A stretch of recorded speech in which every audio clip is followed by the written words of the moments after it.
يا لئيم، يا لئيم، يا اللي مستني قبل وبعد انت. منك، يا اللي مستني سكرينات هخة قبل وبعد، يا بوختك. يعني خلاص حبكت، ده انت اهلاوي غتت قوي. يعني ما كفكش انك انت اولا مشجع الاهلاوي ده يا جماعه، مشجع فعلا طماع. يعني معاه 11 دوري ابطال و42 دوري و58 كاس و59 سوبر وبطولات كاس مصر هنا، على بطولات سوبر مصري هنا، على سوبر افريقي من هنا، على كاس كؤوس من هنا، على كونفدراليه من هنا. والطماع برضو مستني سكرينات هخ قبل وبعد. منك، منك يا باسل يا مهدي.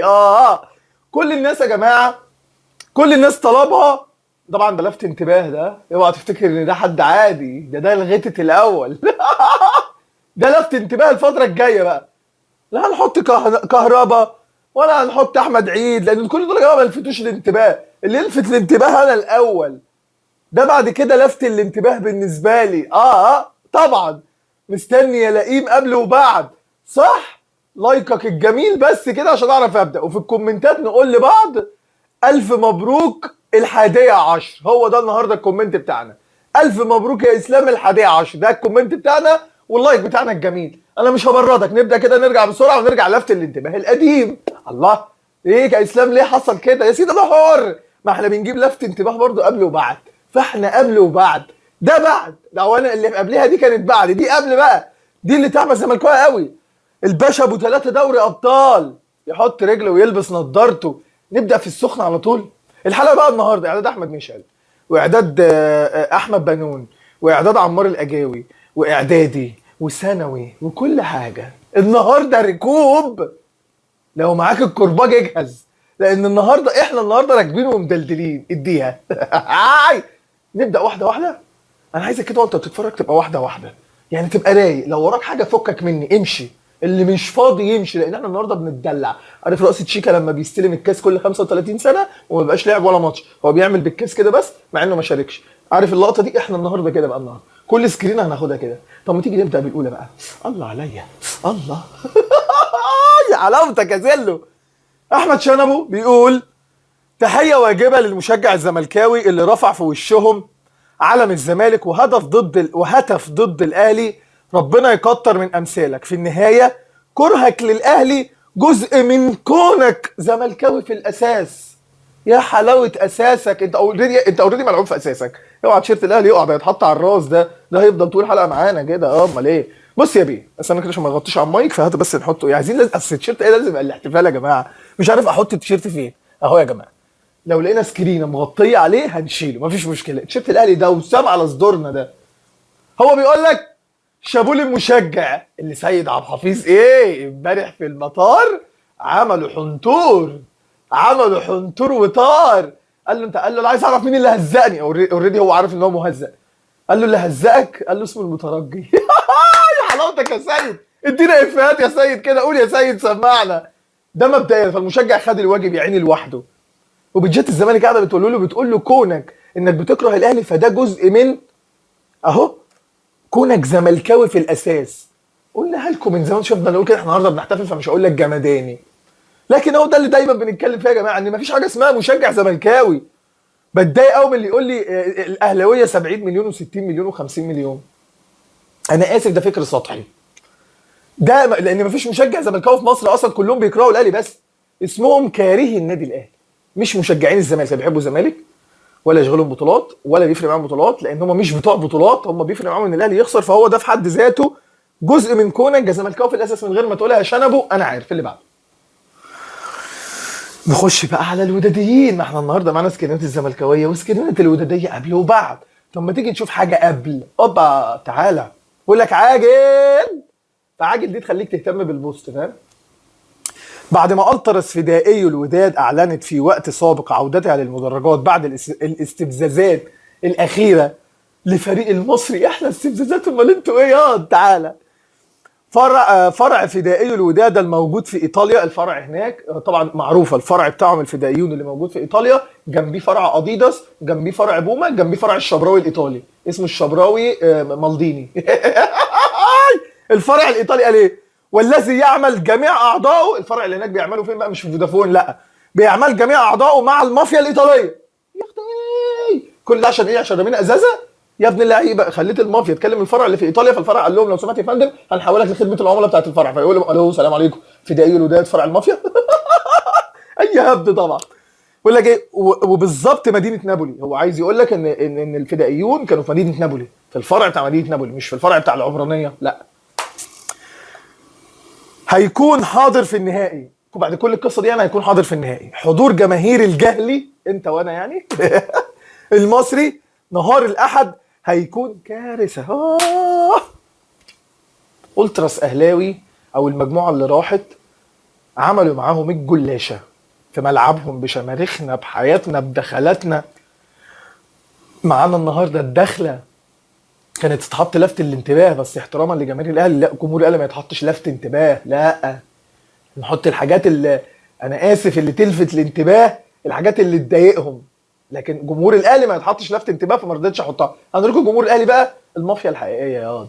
اوعى تتكلم عن جمهور الاهلي وتعمل انت اي كلام، ولا شفنا حاجه ولا شفنا جمهور. ده احنا هنشوفكم النهارده الادوات اللي كانوا داخلين بيها ادوات سباحه مالهاش علاقه بادوات التشجيع. وما على فكره جمهور الوداد اصلا اللي خلى الاهلي يكسب البطوله. تقول لي ازاي؟ شفت لما جاب في الدقيقه 76 لا 76 ايه الدقيقه 67 او الدقيقه 68 لحد الدقيقه 76 او 77 الماتش دلوقتي 6 دقائق بسبب الشماريخ اللي ولعوها. ريحوا لعيبه الاهلي، خلوا لعيبه الاهلي تتكلم. منعم قاعد يكلم اللعيبه والجهاز الفني قاعد يكلم اللعيبه، وقفنا اتجمعنا اللي هو يا جماعه عايز العب كوره. من بعد التوقف ده اللي هم كانوا سبب فيه الاهلي يلعب كوره. فشكرا للمافيا وشكرا للفرع في ايطاليا، وبجد يا فندم شرفتنا، وان شاء الله ما تكونش اخر مره معانا ادم الفرع في نابولي هو اللي قال كده. 2 فول 1 شيبسي يا بيه. اي فسا يعني فاهم، ضاربين حله محشي يبقى مهبدينها علينا. اللي بعده المهم خدت البطوله بقى، سيبك من الهبد بتاعك ده. ده بقى بيقول لا احنا كده لازم نجيب تيشيرت الاهلي كده يا جماعه، معلش سنه بسيطه. بقول لك ايه بقى، محمد عبده بيقول لك ان شاء الله الاهلي يعملها ويفرح جماهيره كلها النهارده ويخسر. يا ابن السكر يا محمد يا عبده، انت محمد عبده بتاع الاماكن كلها، اهو الاهلي خدك في الاماكن كلها، الاهلي لففك الاماكن كلها في القاره. الاهلي يخسر؟ يا ده ناديك يلا الهزق، مش احنا الاهلي يلا. انت لسه صغير وشنبك بيخط في وشك، لسه شنب اعدادي بيطلع. اما تكبر كده وتبقى في ثانويه عامه كده وتبقى راجل في ثانويه عامه كده ونبتدي نعتمدك بقى خلاص. ثانويه عامه كده لا انت خلاص ذكر نعتمدك، لكن انت كده بشنبك ده احلقه وبعدين تعالى كلمني. اخسر مين يا بت انت؟ بيدج النسوان بتقول جايبه بوست لاحمد ابو سيف، قال لك حلمي بسيط، انه مثلا يتخرج لا، انه يتجوز لا، انه يعمل اي حاجه لا، انه يعمل مشروع لا. الساعه الثانيه عشر تدق وعلاء صادق بيصيح واسلام مهدي بيديهم اصفار. ده معناها ايه يا جماعه؟ ده معناها جمداني.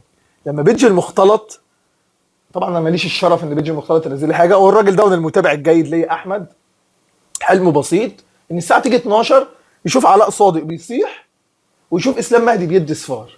كويس انك مش شتمتنيش يا ابو حميد، بس يكفيني ان انتم متابعيني وبتتفرجوا عليا وبتشوفوا انا قد ايه انا بعمل فيكم ايه. حبيبي يا احمد انا ما اديتش صفار الا لكام لعيب، وحتى لو بدي صفار يا احمد ده عشان انا مشجع راجل، مشجع اهلاوي راجل، مع فرقتي راجل حقاني. لما الفرقه تبقى وحشه بقول، لما الفرقه تبقى حلوه بقول، لما الفرقه تبقى بطل امبارح بطل وفي لعيبه في الملعب خدت صفار لان احنا احتفلنا وهزرنا، لكن كان في جيم اتلعب لازم نقول فيه ايه اللي حصل فيه، لان في الاخر في كوره اتلعبت ايا كان حتى لو كوره قليله، لو الاجواء دي اصلا ما تلعبش فيها كوره، بس احنا رجاله وحقانيين. معلش يا احمد علاء صادق بيحتفل، ايش دعوه ما تتفرجش عليه اصلا، مع احترامي لعلاء صادق ده ايقونتي، بس انا شايف ان علاء صادق الفتره دي بيعمل حاجات انا مش شايف ان هي تليق على سنه يعني.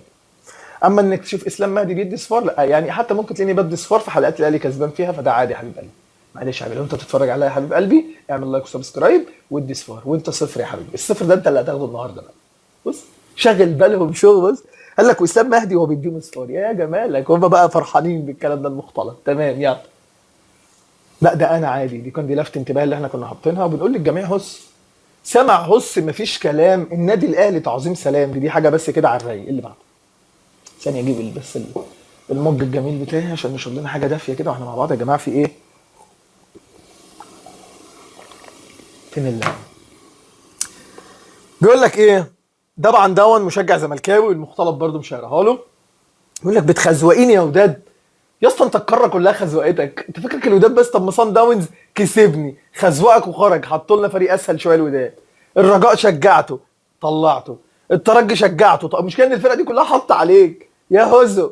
وانت بتشجع انت عارف انا يعني تعالى لما حتى شجعت صن داونز في النهائي الحزين اللي انت صعدت ليه 2016، شجعت فريق فرمك، كلك بلعك لبسك، انا اسف.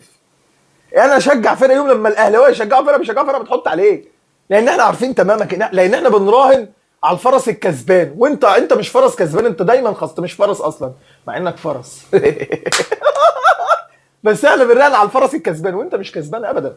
انت لازم تاخد سكر، عارف انت الرهوان التاني، الرهوان التاني اللي هو قول له يا زقزق روح المكان، انت كده انت زقزق بتمشي مفيش، عمال مكانك كده بتتبول مكانك. فانت ما تراهنش على الاهلي انه يخسر، راهن عليه انه يكسب تكسب. وبعدين يا جماعه انتوا معروف ان انتوا نحس، انتوا اي نادي بتشجع خزوقك ايه؟ ما تلاقيهم مش طايقين نفسهم كوداديين انك انت شجعتهم لانك عارفينك النحس، واتطردتوا من عندهم من المدرجات. يلا يا دي يا هوزو، اتطردتوا من المدرجات عندهم في القاهره اما واحد طلع ياخد اللقطه وبرضه بتشجعهم، انت ما عندكش دم كده خلاص.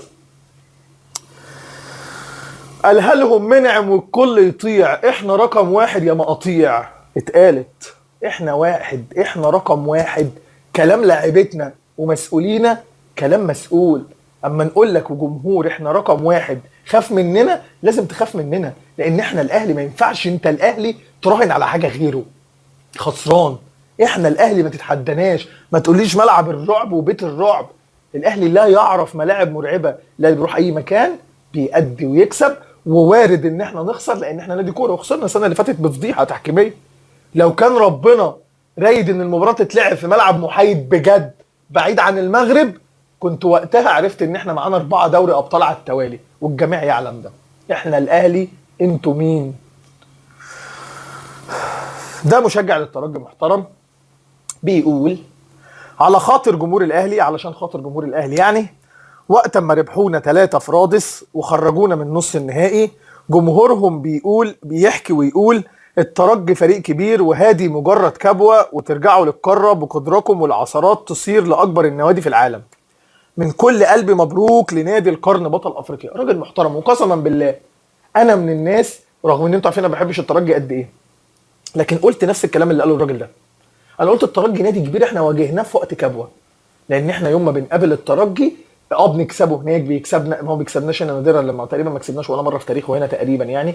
لكن الترجي مثلا بيروح هناك بيبقى ماتش صعب، مثلا طبيعي بتلعب في تونس ومع وسط جمهور الترجي وانه نادي كبير و فبيبقى ماتش صعب. لكن احنا لما واجهناه الفتره اللي فاتت، انا قلت لكم احنا واجهنا الترجي في اسوأ نسخه ليه، لان احنا عارفين حجم وقلت الرجاء كده كمان، قلت الرجاء دي نسخته بقاله كتير وحش، لان احنا عارفين بنقدر النادي لما نشوفه واقع ازاي، مش دعوه بالمشاكل اللي بتحصل من بره، سوشيال ميديا، جمهور ماله، تحكيم ماله، بيعملوا معانا ايه هناك. انما كترجي وككوره لا، انت قابلته في نسخه سيئه وانا قلتها.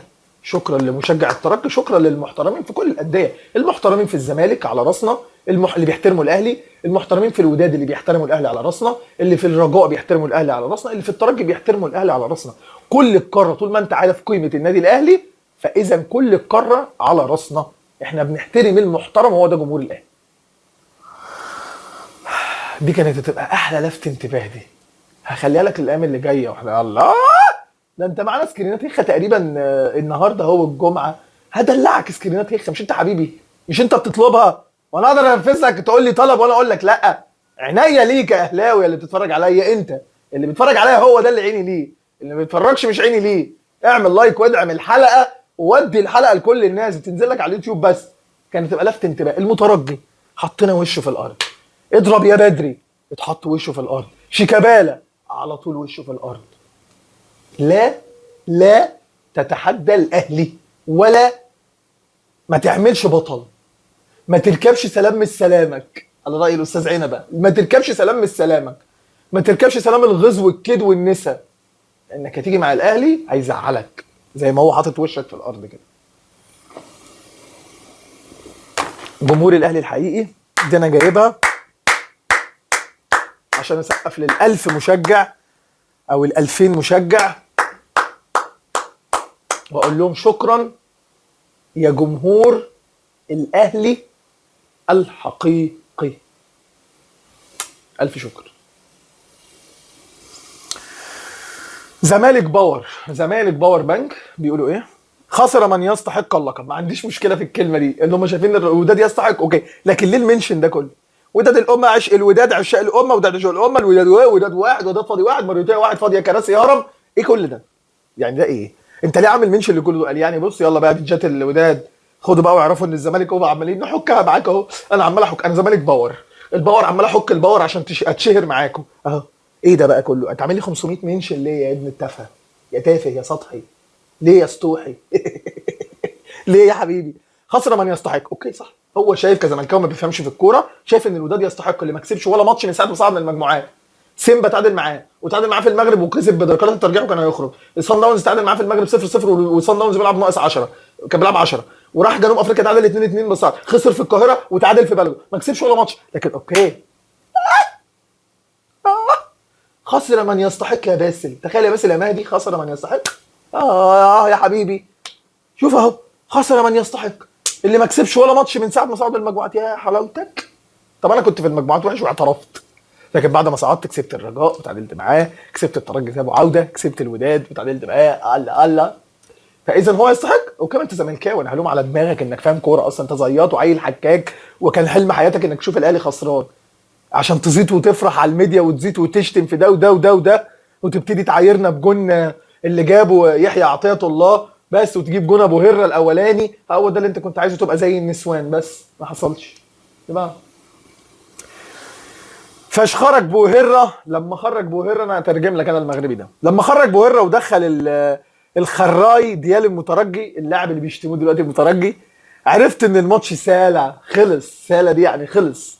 بقول لك لما شفنا انه خرج بوهره ودخل الخراي بيسمينه الكاكاه يعني المترجي، عرفت ان الماتش الله. يا جدعان المترجي انتوا ايه ده؟ انتوا زي جمهور الزمالك ولا ايه؟ اللي هو انتوا لاعب عشان جاب بطوله فهي هي هي، بعد كده اول ما يخسر البطوله يبقى سالة وخرج وبلا اهو. شتموا المدرب اللي كان عمال يدي تصريحات هو مش حملها، ما يعرفش اصلا، ده غصب عنه، ده ما يعرفش مين الاهلي، فلا لوم على المدرب البلجيكي، اللوم على بيجاتهم اللي ما تعرفش مين الاهلي. ما تعرفش مين الاهلي، وانه لازم تكونوا عارفين الاهلي اكتر من كده.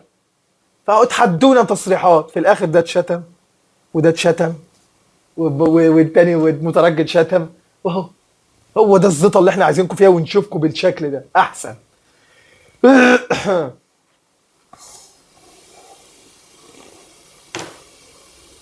قبل بيقول لك ايه؟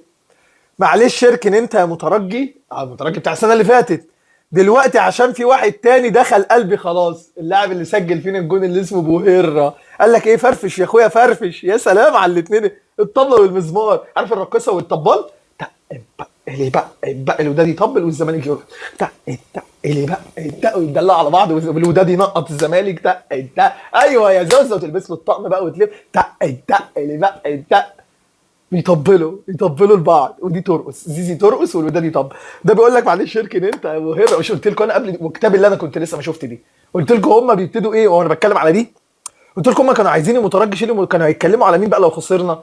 هات لي بقى جون يحيى عطيه الله، هات لي التريق على الشناوي شوبير، هات لي التريق مش عارف على مين اهو. هو قال لك ايه؟ اركن انت، اركن بقى خلاص يا مترجي، الله خلاص اضرب يا بدر ركناها خلاص، اركن كل الكلام ده، هات لي بقى دلوقتي بوهره تعالى. اما هو قال له ايه؟ فرفش يا اخويا فرفش. يا سلام على الفرفش، اسمها قبلتي، لو وداد الامه غزاة افريقيا قولا وفعلا. فعلا فعلا. ده ما اسموش فرفش يا اخويا، دي اسمها فرفش يا زوزه، ما اسموش يا اخويا، اسمها فرفش يا اختي، لان احنا مع بعض، فاهم؟ الراقصه والطبال. الاهلي ايه؟ زرطكم كلكم، زرفكم بالكاس. الدولي التونسي فرجاني ساسي عبر حسابه على انستجرام، فرجاني ساسي رافع صورة جمهورية الوداد. يا سلام عليك يا فرجاني، يا حلاوة وشك الزملكاوي النحس. فرجاني وبن شرقي داخلين يتفرجوا على الوداد، يا وفي الملعب في احداد وانجم، يا نحس السنين، يا نحس التنين، يا زين ما اخترتوا يا وداد ان دول اللي يشجعوكوا، يا حلاولو. اي واحد لبس تيشيرت الزمالك هو نحس، لما بيقعدوا في مدرجات ويعملوا عندهم روح رياضيه بنخسر. ادم شؤم على فرقته، فتخيل بقى لما يشجع فرقه تانية. اعقل اخويا، انت معاك النحس فرجاني. امسح الصوره بسرعه. امسح الصوره اديك كيس مولتو وبيع لك الذهب، فاكر انت ده اساسي. علي معلول قبل المباراه، لان احنا قبل وبعد، لان انت بتحب قبل وبعد يا اهلاوي يا لئيم. قال لك حيران كده ليه؟ متغير ليه؟ ده انا قلبي عليه. تين تين تين تين تين تين تين تين تين تين تين تين تين تين تين. افريقيا افريقيا تين تين تين تين تين تين تين. ومعنا افريقيا تين تين تين تين تين تين تين. ده بقيت لحن اغنيه حيران ياض لو ما تعرفهاش. اهو النسوان بتوعنا اهو، البيدج المختلط، مع احترامنا للنسوان، مسمي دول مشروع ليلى. اهو حيران كده ليه؟ حيران لانه معاه الواد ده 3 دوري ابطال. شوف الحيره يا اخي، ده ما فيش حيره. كمل لك بقى اغنيه لفؤاد، حيره حيرتني 3 دوري ابطال وعذبتني وخرقتني منك لله 3 دوري ابطال ياض. هيكون حيران ليه؟ هيكون ماله يعني يا بنتي يا زوزة انت يا دبته؟ حيران لانه معاه 3 دوري ابطال مش عارف يعمل بيهم ايه. 3. انت متخيل شيكو اسطوره النادي، زيزو اللي افضل من ابو تريكه ووليد سليمان ومحمد بركات في اسوأ مواسمه، مين الاسطوره؟ حازم امام، حسن شحاته، معاهم كام دوري ابطال دول؟ 1 ولا 2؟ زيزو ما معهوش حاجه، شيكو ما معهوش حاجه. انت معاك ايه؟ ربنا، كلنا معانا ربنا، لكن انت ما معكش بطولات.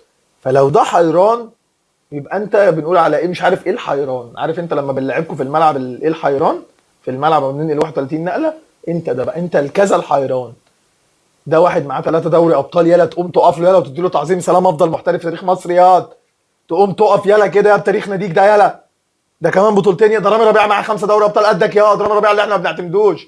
رامي ربيعه يلا معاه 5 دوري ابطال، تقوم تحترم رامي ربيعه. 5 دوري ابطال، احترم نفسك. اللي بعده حسبي الله ونعم الوكيل. ابتدي بقى الولايه طلعوا البلكونه خلاص. حسبي الله ونعم الوكيل فيك يا حكم يا مرتاشي يا خطيب. دفع لك كويس الخطيب، دفع لك كويس عشان تظلم الوداد النهارده. يختي ويختي يختي يختي. التومي يا بت التومي، التومي كده ومتعيني.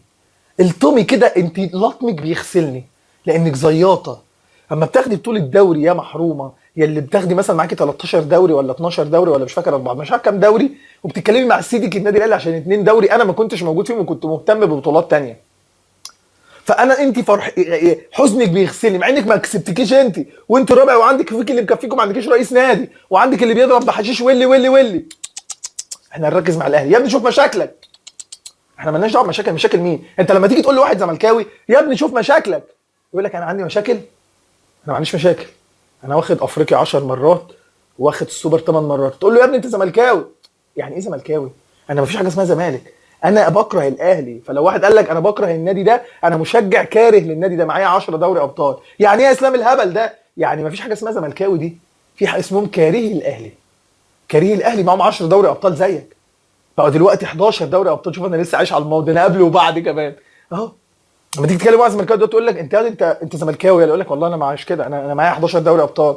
انا كاره للاهلي بس معايا انا ككاره معايا 11 دوري ابطال، لان هم مشجعين كارهي للاهلي. مفيش حاجه اسمها زمالك ولا يفرق معاهم الزمالك اهو. ساب كل مشاكله بيتكلم عن الحكم والخطيب. ارتاحي يا قبلتي ارتاحي. فرحه زي دي يا رب، يا رب. مش فرحه ان النادي بتاعي ياخد الدوري، لا يا رب. مش فرحه ان فرقتي ترجع، لا لا لا لا لا, لا. مش عايز الحاجات دي، انا ما عنديش فرقه. انا انت خلاص بقى قلنا مش هنقول ونزيد. يا رب احنا طول الموسم مستحملين رؤى وعمر جابر والسيسي، ما تستخسر فينا الفرحه دي. مستحملين عمر جابر ورؤى والسيسي، عمر السيسي يا احنا مستحملين الناس دي يا رب. يا فرحنا بقى انهم يمشوا، لا لا لا. طب انهم مثلا تاخدوا بطوله بيهم، لا لا لا لا. طب انك تجيبوا لعيبه احسن، الاهلي يخسر. ده دعوته، دعوه. بص القرعه بتتباهى بشعر بنت اختها، حتى يا ريت الوداد ده بنت اختها، ده في حته ثانيه اصلا. بيتباهى بشعر القاره كلها، حتى لو القاره قرعه والنادي الاهلي هو اللي معاه الشعر، محدش عارف يتباهى بشعر ايه ابن اخته بقى، فاهم؟ يعني اتباهى بشعر بنت اختها، اتباهى بينا احنا مثلا ان احنا معانا بطولات. يعني تفتخر انك نادي وضيع اصلا ومعاك نادي كبير الاهلي. يقول يا جماعه ده انا زملكاوي، لو في حاجه اسمها زملكاوي. النادي عندي في مصر الاهلي مع 11 دوري ابطال، انا ليا الشرف ان انا مصري عشان الاهلي مشرفني. ما يقدرش يقول كده، يشجع كل الناس. بص قال لك فرحه زي دي، وجايب بقى فرحه السنه اللي فاتت لما التجناوتي كان شايل افريقيا. يستاهلوا انهم يتركب عليهم ولا لا؟ انا اسف البيتجات دي. اللي بعده زمالك سبيريت، روح الزمالك. المفروض نخليها اهلي سبيريت. اوكي، فما فيش زمالك، احنا من وراها خلاص ما فيش حاجه اسمها زمالك، اهلي سبيريت. اوكي. الوداد لعب مباراه في القاهره افضل من تلك التي لعبها في ملعبه. يا تحليلك يا جمالك.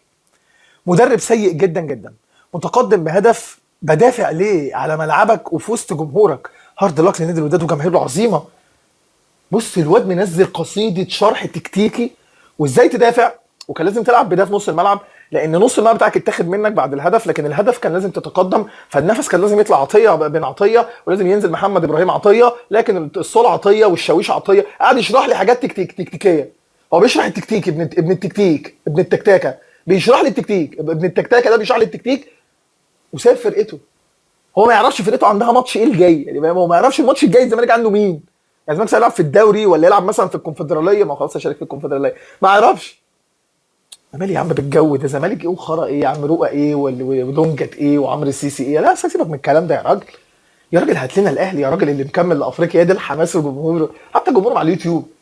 طب خد دي عشان اثبت لك انهم اصلا من غير الاهلي ولا يسوى. هات لي كل الناس اليوتيوبر الزملكاويه على اليوتيوب هتلاقوا ماتش الاهلي. خش على صفحاتهم شوفهم بيتكلموا على الاهلي مشاهداتهم بتبقى عامله ازاي، وشوف مشاهداتهم لما بيتكلموا حتى على الزمالك. كل المشجعين عندهم كلهم بالكامل، الهستيري اسلام علوي، اسلام علوي حبيبي، ماضي، كل الناس هات لهم فيديوهاتهم، شوف هما بيتكلموا على الزمالك مفيش قطه بتشوفهم، او مشاهداتهم مش زي مشاهدات ماتش الاهلي. شوف بقى لما بيتكلموا على الاهلي، ووو انتوا من غيرنا ولا تسوي وتحترمونا يالا. ايوه كده حلل الوداد ياض. زمالك ارميه بقى، قلنا ما فيش زمالك بقى والكلام ده، احنا بنعلق يفط ونادي تافه الحق حزقه. ادي يا حزقه يا ابني، التيشيرت ده لبسته خلاص، انت لبسك النحس. انتهت يا نجمه، انتهت يا اوقو، انتهت يا انجوجو. كان طبعا عمال تحزق طول الماتش، عمال تضرب هاني وتستفز وايه وتشد كولر. اديك دلوقتي يا عيني صاحي من النوم مش عارف تاكل لقمه، اكيد من نكد، صح؟ مش عارف تاكل لقمه من نكد يا عيني. احسن. يا بيقول ايه بقى؟ زمالك برضه سبيريت او اهلي سبيريت، بيقول لك اما سجل الهدف، هو ما كانش سجل الهدف، كانوا فاكرين ان هو سجل الهدف عشان هو اللي جري واحتفل. قال لك ايه؟ ونجم يا سلام، ونجم يا سلام، ونجم يا سلام، ونجم انتهى الكلام، انتهى الكلام، ونجم مسك الختام. اركب في الحمام يا عبد سلام، تعالى نام، خد افريقيا ونام. اولا مش هو اللي مسجله، بس هما كان نفسهم ان اوناجمي كمان هو اللي مسجله، فلما نيجي نرفع واحد سجل جون في الاهلي وكمان لابس تيشيرت الزمالك، يا حلاوه التحفيل. ده احنا معانا ستامب كده، ستامب تحفيل جاهز. ونجم بقى الزمالك بقى ابننا بقى، الله ما كانش بيلعب عندهم وكان دكه وهو لعب عادي تعبان. اه ونجم يا سلام، ونجم في الحمام يا عبد سلام، تيت تيريري يا عبد سلام، تيت تيريري يا عبد سلام، تيت تيريري. افريقيا ياض مع الرجاله، النسوان اللي زيك استخبوا.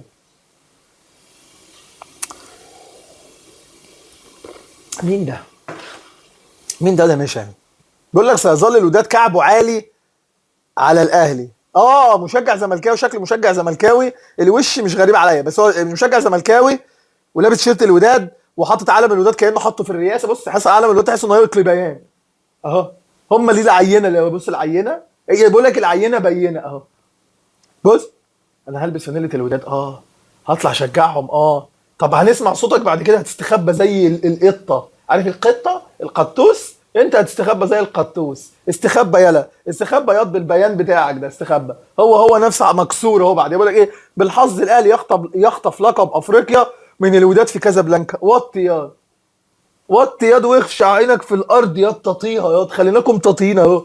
هو ده الله. اعمل لي سكرينه مع دي ونزلها لي مش في الكومنتات، ابعتها لي الناس اللي عندي على الواتساب، الناس اللي عندي في الماسنجر على الفيسبوك، الناس اللي على الانستجرام. الاكونت بتاع الانستجرام اسمه اسلام اندرسكور مهدي بالاي 3 اي 3 اي في الاخر. قلت لك العنوان بتاع الانستجرام اهو، ابعتها لي على الانستجرام مع ده سكرين ومطاطي. خدها لي اهو، نقلده، خدها لي تاني 3 سكرين اهو. طاطي ياض، طاطي زيك زي الجمهور الزياط. حلو ده بقى، ده قبل ده جميل قوي ده، الله الله بحب ده قوي. فاكر اي لاف ذيس بوستز اي ادور. تعالى. بيقول لك ايه؟ سيف زاهر بيقول خناقه شوارع، سيف زاهر اللي اصلا بيهدي الدنيا كلها بيقول لك خناقه شوارع، ما حصلش اصلا. خناقه شوارع بين مصطفى شوبير وكهربا وكولر وكولا وكهربا، يعني شوبير بين مصطفى شوبير وكهربا، وكولر يفكر في استبعاده من النهائي غدا، ويفكر في تجهيز علي لطفي بدلا من مصطفى شوبير. حلو. هم قال لك ايه المختلط رسميا؟ علي لطفي اساسي زي ما انفرضنا امبارح ولينا السبق اننا اول ناس في مصر قلنا لكم على الخناقه دي. هم اصلا في بعديها سكرينه بيقول لك ايه، دي اللي كانت قبلها بيوم، بيقول لك ايه في الجول مصطفى شوبير خارج قائمه الاهلي والوداد وعلي لطفي بديله لمحمد الشناوي. بيقول لك طبعا ما تقدرش تقول سبب الخناقه بينه وبين الشناوي. ما لحقتش اجيبها لكم سكرينه، ده الشناوي رد عليهم كلهم على شويه النسوان دي. انا اسف مع احترامي للنسوان، النسوان اجمد منهم واحسن منهم وارجل منهم، بس دي تصرفات الراجل. قلتها لكم الراجل اللي يتصرف تصرفات نسوان ده مش راجل، يتصرف تصرفات حريم ده مش راجل. اهو أم محمد الشناوي قلع الميداليه امبارح وقام ملبسها لاوفا شوبير، واوفا شوبير حطها في بقه وقال للمشجع الزملكاوي انا ابن شوبير ياض، وحط له اسم شوبير عكس. تعظيم سلام يا اوفا ابننا. قلع التيشيرت وقلعه زي ما انا مثلا كاتب ورا هنا ايه، كاتب مهدي. فهو واحد عمال يقول لي الياس ايه ياض انت ابوك مش مربيك، يقوم الواد الياس قلعها له وحاطط له اسم مهدي كده يحطه له كده. فاهم انت؟ فاهم المغزى رايح فين؟ انت فاهم؟ شوبير عملها له امبارح. وبعدين بيقول لك كان في خناقه، يعني كان في خناقه ان مصطفى شوبير خرج من القايمه علشان خناقه بين شوبير وبين الشناوي. قام الشناوي رد على كل بيتجات مشروع ليلى، البيتجات المنسونه، قام ملبس اوفا الميداليه. قامت الميداليه دي اوفا خدها وحطها فين؟ في الحصاله بتاعت بيتج المختلط. احسن يلا. الحاجات دي جميله قوي بتغسلني يا جماعه، لان بيبقى ليها رد. بص قعدوا يزيدوا النهارده ما سمعناهمش حس، بنبص على بيتجاتهم بقول لي مشعل يا مشعل في حاجه؟ قال لي والله كلهم زي لابسين النهارده، لابسين متغطين ومغطين التوته. يا عمار في حاجه؟ قال لي ما فيش والله لابسين الطرح. يا بنون قال لي والله ما فيش بيحطوا ميك اب. سالت كل الناس قالوا لي لا هم دلوقتي في لحظه الميك اب ما حدش موجود منهم دلوقتي، مستخبيين كلهم. اوفا شوبير بطل من الابطال، اتخانق وحتى لو اتخانق مع الشناوي عادي، يعني ايه المشكله؟ هيتوقف. ما ده وارد ان اي حد مش عارف ايه حكايه لما لاعب يتخانق في الاهلي، ما وارد ان ده يحصل، وارد ان اي لاعب يتخانق. ده انتوا عندكم كل النهار لعيبه بتظرف بعضيها، فعادي اسمها الفل. فلقس اديها. شويه مغربي احاول اترجمه. قيد قول الحكام حيت عنده 3 دينارات، ما فهمتش ولا جمله. في جبهته وما كان يمشوش للفار، ما فهمتش ولا جمله. ومن اللي بغى يخرج غادي وكاي يسب في الاخر، يعني شتم حد، دي اللي فهمتها. في الاخر سجد وناض كمل السبان، يعني بيقول لك ان هو في تقريبا بعد ما عمل مشاكل وعمل مع الحكم وعمل مش عارف ايه وضرب الازازه، خرج وبيسجد بعد المباراه. يعني ايه المشكله انه يتعصب؟ وايه المشكله انه ده على فكره انتوا اصلا تخرجوا اي حد عن شعوره. انا مش شوف انت اصلا كلامك لوحده ممكن يخرجني عن شعوري، يعني كلامك ممكن يخليني اشتم دلوقتي. يعني مش فاهم ولا جمله. انت بتعمل تقول كيف انا مش فاهم. انا عايز حد يترجم، يعني بعد ما اخلص اسال المدام ايه ده شتيمه ولا ده في حاجه في زور ولا عايز يترج مثلا، انا مش فاهم. فهو قال كده وفي الاخر بقى اللي فهمناه ان هو في الاخر سجد وناض قام، يعني كمل السبان كمل شتيمه يعني. ما يا جماعه اللي انتوا بتعملوه في الملعب عندكم ده يستاهل اكتر من كده، احنا نعمل اكتر من كده، ويضرب ازازه ويشتم ويضرب كولر ويضرب الناس كلها ويضرب اخواته ويضرب عيلته، لان هو مخنوق. اللي يشوفوا في الملعب عندكم ده كويس. ما اعرفش احنا خدنا البطوله ازاي في الاجواء دي اصلا. اول مره الاهلي يعدي من الاجواء دي، ومن وجهه نظري النهائي ده هو افضل نهائي للنادي الاهلي في التاريخ بعد مباراه الصفاقسي من وجهه نظري. الزمالك يا اسلام ده الثالث، تصنيفهم عند الصفاقسي 2006 رقم 1 لا يضاهيها فرحه، رقم 2 2023 من الوداد، رقم 3 قضيه قفشه. الشحات 3 دوري ابطال. بعده يا كسره النفس، كسره النفس وحشه قوي. بيقولوا ايه؟ الكره هذه المره كان ليها راي اخر عندتنا وحرمتنا من الرابعه اللي ان شاء الله الموسم اللي جاي غادي نخدمه عليها نشتغل عليها يعني. والوداد كبير المغرب والنادي الذي يهاب الجميع في افريقيا، رغم خساره اليوم نبقى الورقه التي يخشى الجميع ان يقع معها ذات يوم. من اقوياء وكبار القاره السمراء في السراء والضراء، غليتي ولا عزاء للكلاب. ما فهمتش اي حاجه غير اخر جمله، بس ما معنى الكلام يعني ان الوداد نادي كبير، الوداد نادي عظيم، ادي له عمري وبرده قليل. ايوه خد يا تعالى جمهور داعبه لا لا لا لا لا لا لا. ده كبير القاره اللي الناس بتخاف منه؟ امال ده ايه؟ امال ده ايه؟ لا بجد والله ده ايه؟ يعني ده ايه؟ اهو ده ايه؟ لا تكون مش شايفه من بعيد، ده ايه؟ تعرفش الاهلي؟ يبقى انت ما تعرفش كوره. لما تعرفش الاهلي يبقى انت ما تعرفش كوره. ما تعرفش الاهلي، ما تعرفش ان هو رقم واحد احنا بنخاف منكم. ده انا اكتر واحد في مصر وفيديوهاتي موجوده الحمد لله. او اليوتيوب ما بينساش ولا الفيسبوك. راجع فيديوهاتي شوف انا قلت الحمد لله ان انتوا كسبتوا صن داونز في جنوب افريقيا، اتعادلتوا عشان انا نفسي اقابلكم عشان انتوا اسهل. شوف الفيديوهات موجوده. هذا هو الاهلي يا ساده، لا يتقبل الهزيمه ولا يستطيع التحلي بالروح الرياضيه. للاسف لقطه قمه السخافه، لقطه تستوجب طرد اللاعب الغير مسؤول الشحات مع القاره. يا ابني بص هقول لك حاجتين. اولا الحكم مستفز، الحكم وحش. اللقطه اللي عملها دي بيشاور لحسين شحات وقف له الكوره، ولاعب وقع وانا رايح بهجمه يقوم موقف الكوره، فهو مستفز. ثانيا انتوا جسامه عندكم جريمه، والسنه اللي فاتت لاكجع جاب لكم البطوله لحد عندكم عادي، وعمال يقول لي كهربا ما تتكلمش بتاع. مش كهربا سكت له ليه اصلا؟ عمال يقول له اسكت اسكت اسكت ما علينا. فانت دلوقتي بتتكلم ان هو شده من القاره دي. اصلا لو طول اعمل اكتر من كده اعملها يا ابني. انتوا قاره ما ينفعش تعمل معاها كده. قاره في وداد بزمالك بترجي كله لازم يتعمل معاه كده. ما ينفعش ان انا اعملكم يا جدعان معامله زي ما اقول لكم ادب. ده كويس ان الاهلي عمل النوش ده امبارح بعد ما جاب الجون. فرحت قوي بخناقه هاني والديانج واللعبه اللي عماله تقع ومعلول عمال يقع والشناوي عمال يقع. فرحت قوي بالكلام ده. فرحت بتصريحات الشناوي. هنتكلم بالليل النهارده في لايف بالليل ان شاء الله الساعه 12 هنتكلم فيه عن النهائي وعن التصريحات وعن حاجات كتير قوي عايزين نتكلم فيها النهارده.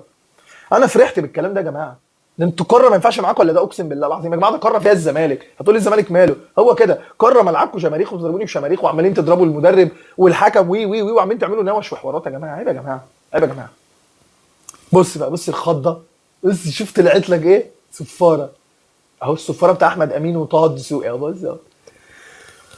بقول لك الخوت يعني يا اخواتي.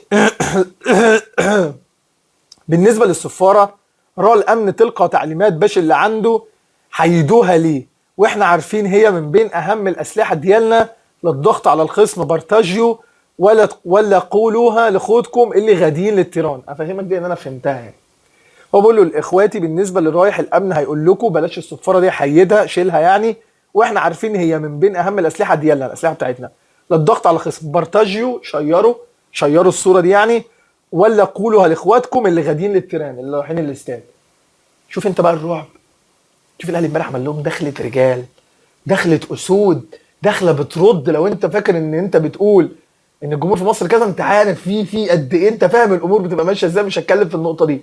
انت عارف ان الجمهور في مصر للاسف طبعا جمهور الاهلي كبير وعظيم في كل حته، لكن راحوا امبارح كان معاهم يقدروا يدخلوا بشماريخ، يقدروا يدخلوا بدخلات، يقدروا يعيشوا الاجواء و فهم داخلين لك بصفاره. تخيل الرعب. يعني الصفاره دي ده مش ده فاول يعني، انت مش فاهم تحسب عليها فاولات. داخل بصفاره. شوف الرعب يا اخي. وقال له لو مش هتعرفوا تشيروا اتمنى انكم تقولوا لاصحابكم واخواتكم الصفاره، فما تنسوش النهائي الجاي يجيبوا معاكم الصفاره والسندوتشات. بص ده ما حصلش، ده ما كذب. انا هقرا لك حاجه كذب. ده هم تعادوا من جمهور الزمالك بجاتهم. تحيه احترام لكل مشجع زملكاوي ودادي ترجاوي المحترمين على راسنا. احنا بنكلم الفئه دي. عصام الشوالي اثناء التعليق على نهائي اوروبا ما حصلش. اتفرجت على الماتش من اوله لاخره. من كان ينتظر السيتي تفوز بالخمسه فعليه ان يتابع الاهلي ضد صن داونز. لم يحدث. لم يحدث. لم يحدث. وعلى فكره عايز اقول حاجه، تصدق لو عصام الشوالي اصلا اكبر من انه يقول كده. وحتى لو عصام الشوالي قال كده يا عم ما يقول، هو مصري ما يقول اللي يقول. الناس هتطلع تعمل عليه حمله. خمسه ايه؟ هو انا خمسه دي يا جماعه دي شرف في النادي. يعني انتوا بتقولوا ان انا خسرت خمسه وسايبين نادي تاني بيكسب مثلا ناديكم اللي مثلا السنه اللي فاتت اتكوس له بطوله كامله انها تجيله في المغرب عافيه. ده ما تتكلموش فيه، تتكلموا على الخمسه. نادي مثلا زي الزمالك يقول لك انتوا خسرتوا خمسه من صن داون ولعبتوا بتصطبح. ده عادي كل الكلام ده. ده عادي وعندهم سوابق يتكلموا في المواضيع دي براحتهم قوي. الخمسه. طب انت ما تشوف نفسك يا ابني. شوف البطاحات اللي على دماغك قد ايه. يا نهار بجاحه بجاحه عشان وتقولي لي ان حسين الشحات شد الحكم من الفانيلا بس كده. ده كويس انه عمل معاه كده بس يعني. ده مين دول؟ الراقصه. بص الراقصه والطبال. الوداد يطبل زيزي ترقص. تعال نشوف. فريق قبل ما نقول لكم هم ايه. فريق الوداد خسر البطوله على ارضه ورغم قرارات الحكم العكسيه وفضيحه عدم طرد حسين الشحات، لكن لعيبه الوداد طلعت استلمت الميداليات الفضيه. مفيش لاعب لقح الميداليه رماها يعني، ولا في لاعب راح شاور للحكم انه قابض، ولا شفنا الوداد بعد خساره البطوله طلع 500 بيان يعيط فيه.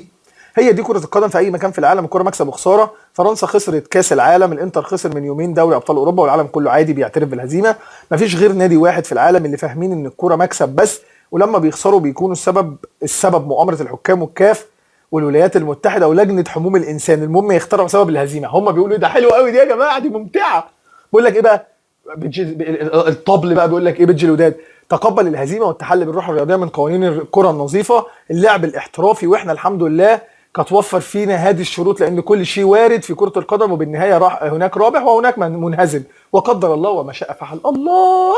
عارف دول اللي تقول لهم ايه، مولاي اني ببابك، والبس الطاقيه، البس الطاقيه والعمه كده واطلع لهم، فاهم اللي هو عارف يا واد يا مؤمن، عارف يا واد يا مؤمن، اطلع له بيا واد يا مؤمن.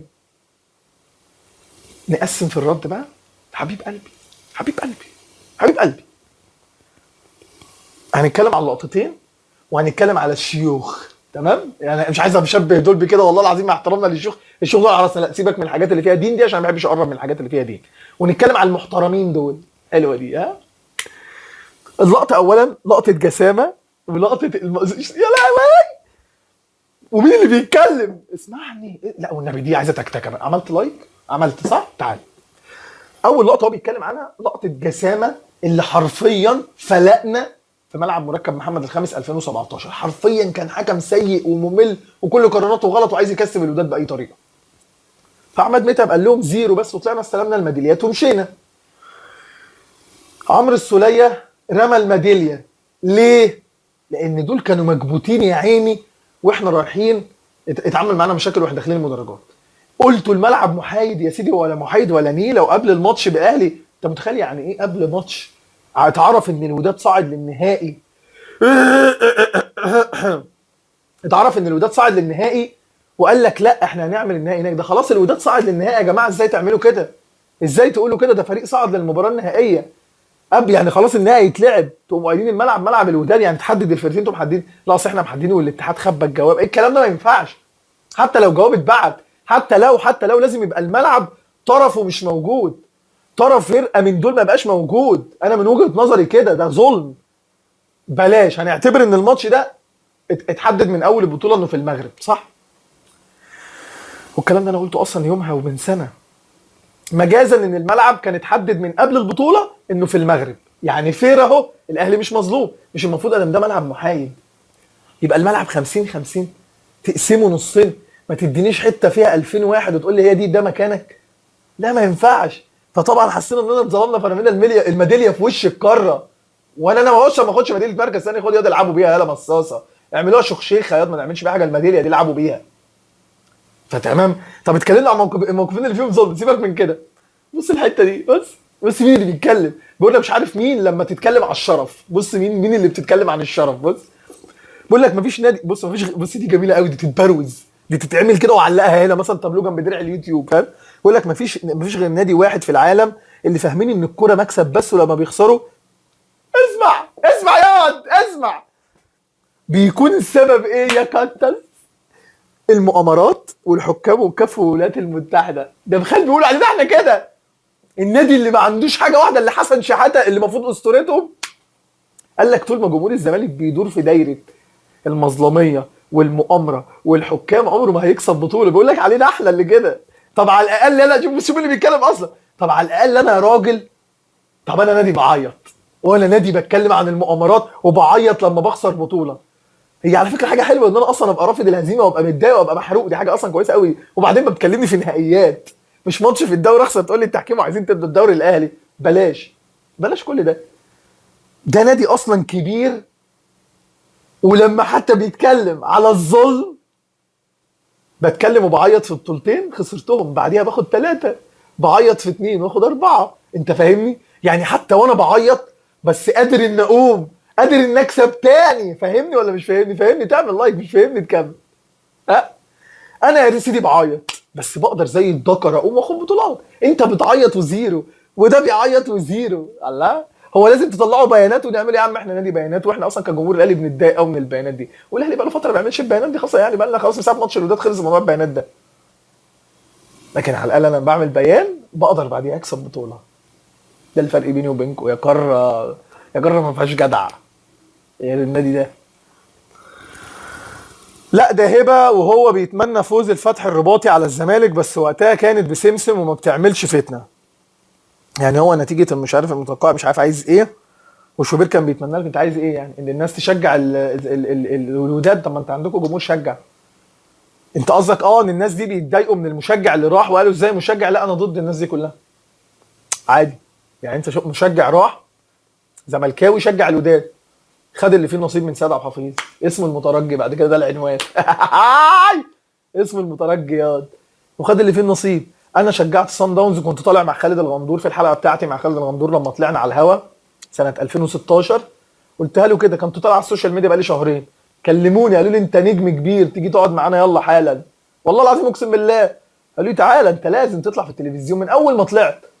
فمن يوم ما طلعت انا ما طلعتش تاني ليه؟ لان قال لك ده ما ينفعش نطلعه تاني، طريقه كلامه ده مش طريقه كلام واحد بيتكلم في برنامج اللي هو احسن 5 لعيبه واحسن 6 لعيبه طلعت تشط فيه. انا للاسف ما اقدرش ارفع لك العاب بتاعت خالد الغندور لانها يعني كوبي رايت، تبقى كوبي رايت. واحد يقول لي قناه العاصمه مشيت، قناه العاصمه مشيت بس كل فيديوهاتها وكل المحتوى بتاع السوشيال ميديا بتاع قناه العاصمه اتاخد كوبي رايت لواتشت حاجه كده يعني. انا كنت رفعت جزء منه على البيج عندي وحصل مشكله. نفسي ارفع لك الحلقه دي، اللي شافها طبعا اوكي. فالراجل دلوقتي خالد الغندور سالني، طلعت شطفته على الهوا قلت له انتوا نادي، والله قلت له كده، قلت له انتوا نادي القرن، لو انتوا بتتخانقوا على قصه نادي القرن انا موافق. قبل ماتش صن داونز وانا شجعت صن داونز بالمناسبه الصوره دي، فانا عادي ان انا اشجع كل واحد يشجع الفئه. ما انت منافس بتاعي. منافس ايه يا راجل؟ ايه الكلمه العيب اللي انا قلتها؟ انا اسف، الغي اللايك. اصل هو مش منافس، انا اسف، حقك تلغي اللايك لان انا قلت كلمه هفوه. بعتذر لان انا بقول الزمالك منافس ده عيب، انا 11 دوري ابطال. الزمالك اللي هو المفروض يبقى منافس ليا، طلعت شجعت صن داونز عشان وقتها انا كان معايا كام دوري ابطال، وقتها كان معايا تقريبا 8. وقتها كان الاهلي معاه 8، فانا مش عايز الزمالك ياخد يبقى السته، هيقرب مني. فشجعت صن داونز وكان عند حسن الظن في اي مشجع يشجع نادي، انت حر بس تبقى راجل وتعرف تشجع فريق ينصفك. لكن احنا مع الزمالك احنا عارفين انه هلهوله وبيخسر، فشجعنا فريق صن داونز. وزي ما بقول لك لما طلعت مع خالد غندور طلعت غسلته، انا اسف يعني.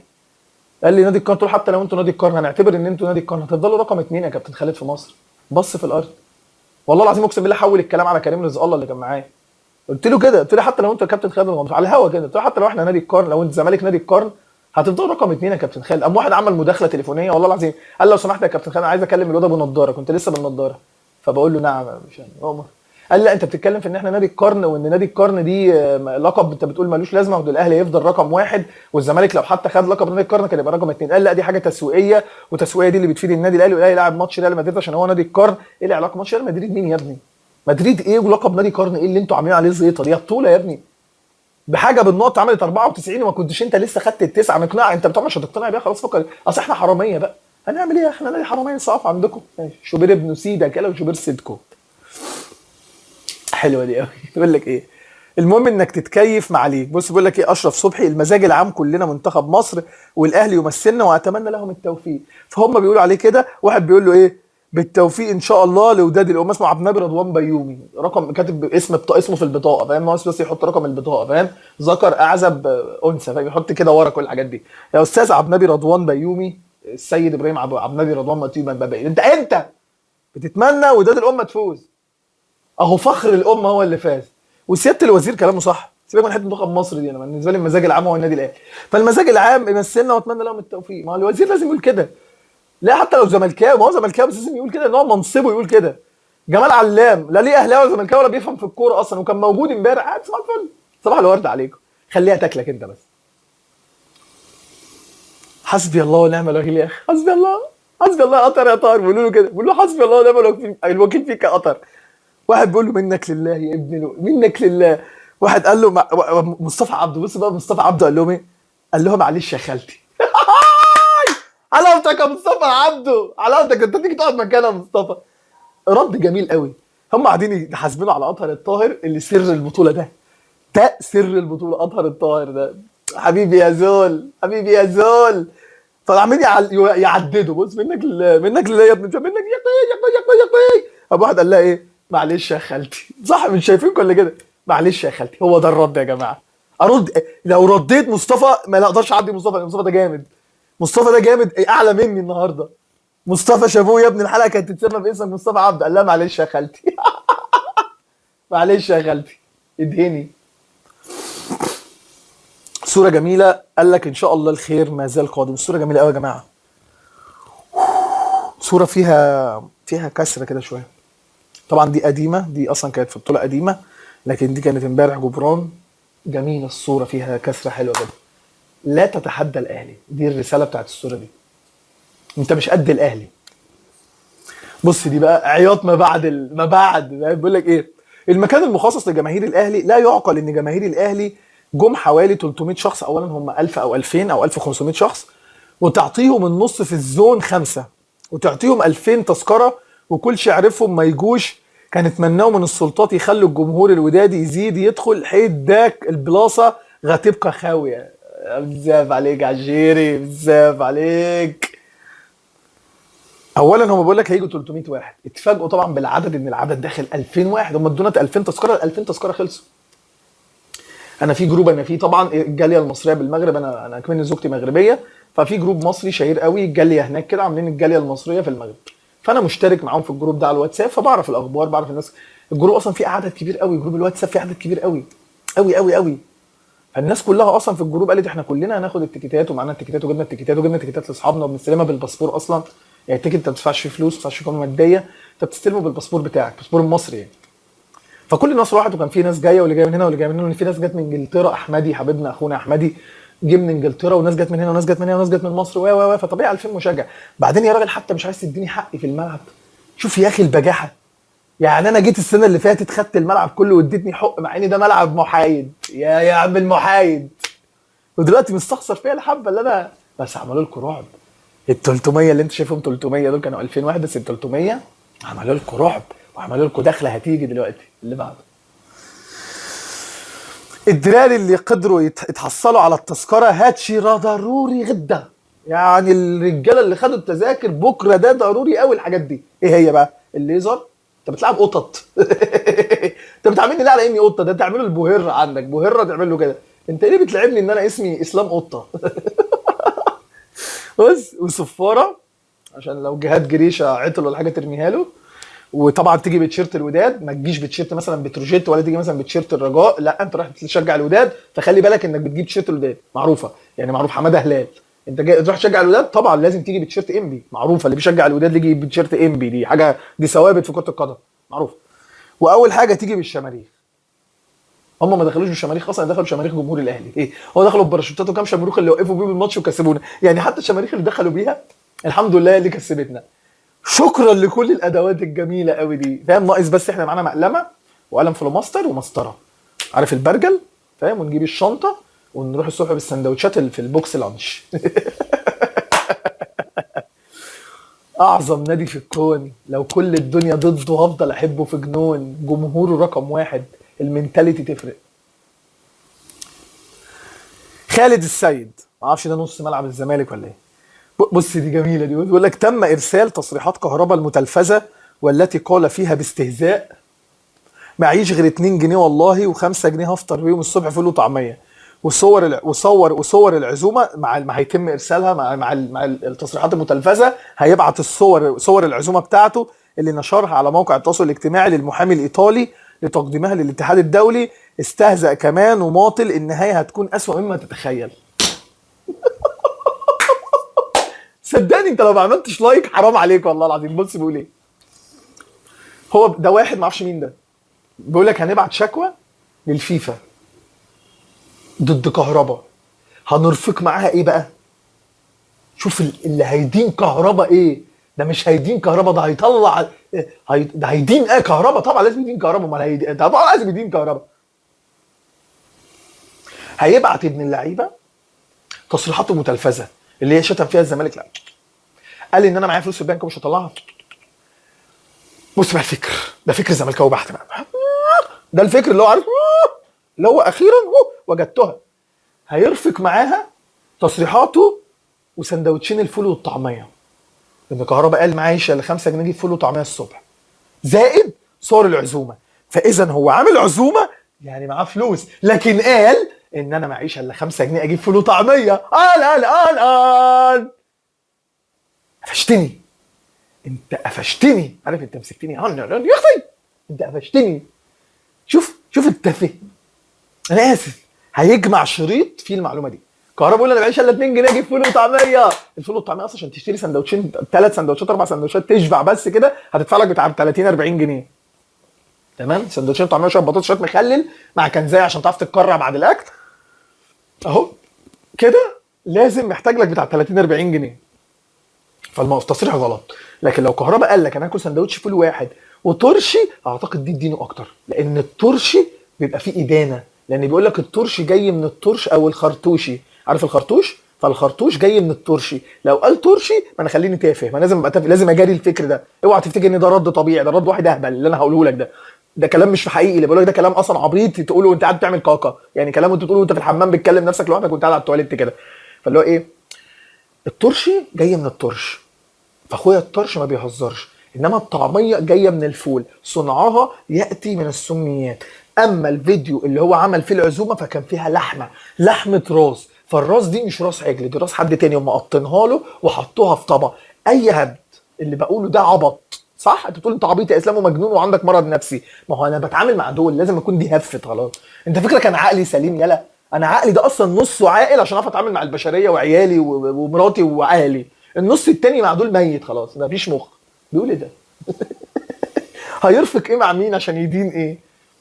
بقول له ماطل واستهزأ، ماطل واستهزأ وكل فول يا كهربا، كل فول يا كهربا. امري لله ان احنا بنتعامل مع الناس دي، ده لله الامر من قبل ومن بعد. مفيش حكام بتوع مصر، مفيش اتحاد كوره، اصدق ما قيل من المشجع الزملكاوي المقهور على فساد اللي بيحصل في المنظومه.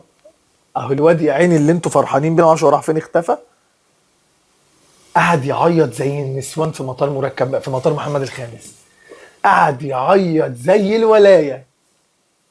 ولا عايز ده، ولا عايز ده، عايز اعرف اسمه، عايز اعرف اسم ابن شوبير. اسم ابن شوبير اسمه مصطفى، انت قلت اسمه. عايز اعرف اللي هزقني اسمه ايه، اسمه ايه؟ ما انت قلته، اعمل محضر يلا. اهو رجعنا المشجع بتاعكم سيد عبد الحفيظ، طرشها في وش كل الزملكاويه اللي هم كارهي الاهلي مش الزملكاويه، طرشها لكم. ايه الكيار؟ وبعدين هو اللي قاله ده ما فيش اتحاد كوره، ما فيش حكام، يا عم اسكت بقى يا اخي، الموضوع ده بقى دمه تقيل، والاهلي هو الفريق الوحيد. ها بس بالك ايه، ما فيش حكام بتوع مصر، يعني هم شايفين ان الاهلي اهو، هي هم بيعيطوا، هم بيعيطوا، بص اهي لازم اجيب لك دي، لازم اجيب لك دي اهي. ما فيش غير نادي واحد في العالم اللي بيتكلم عن المؤامره والتحكيم، هو احنا. طب امال دي ايه؟ امال دي ايه يلا؟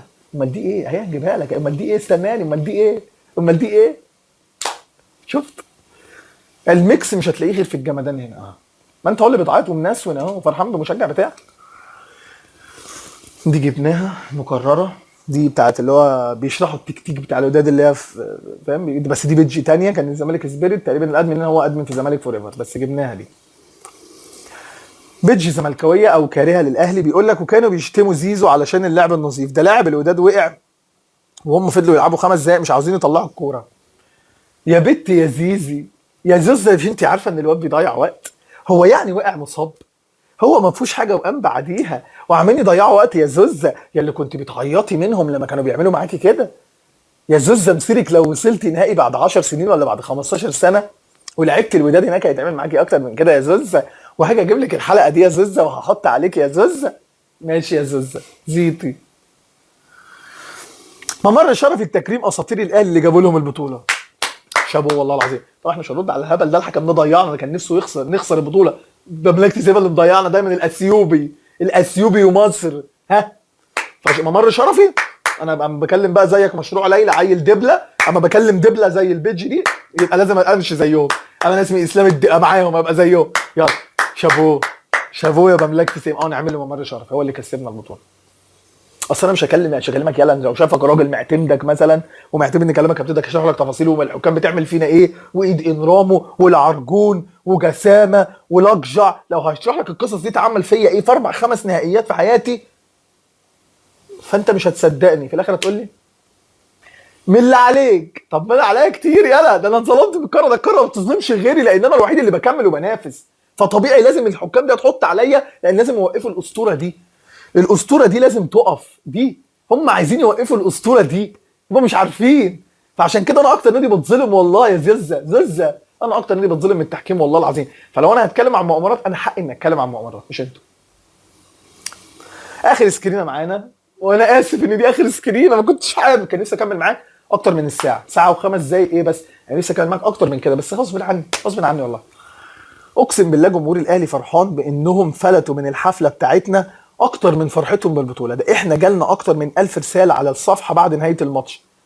يعني ايه 1000 رساله جات لك بتقول لك، بتهينك طبعا، بتشتمك طبعا لان انت عيل مهزأ. على العموم هي دي الكوره، المهم لما تقلب عليكم ما تعيطوش. تقلب على مين وعيط ليه وانت مين وانت ايه دخلك بالموضوع؟ يعني انا عايز اعرف انت ايه دخلك بالموضوع وتقلب علينا امتى يا ابني؟ تقلب علينا بالاثنين دوري اليوتما بتوعك اللي انت واخدهم اخر الموسم بالتحكيم وبضربات جزاء زيزو، بالتحكيم اللي ساعدك تاخد الدوري ببلطجه مرتضى على اتحاد الكوره، هو ده اللي انت بتتكلم فيه؟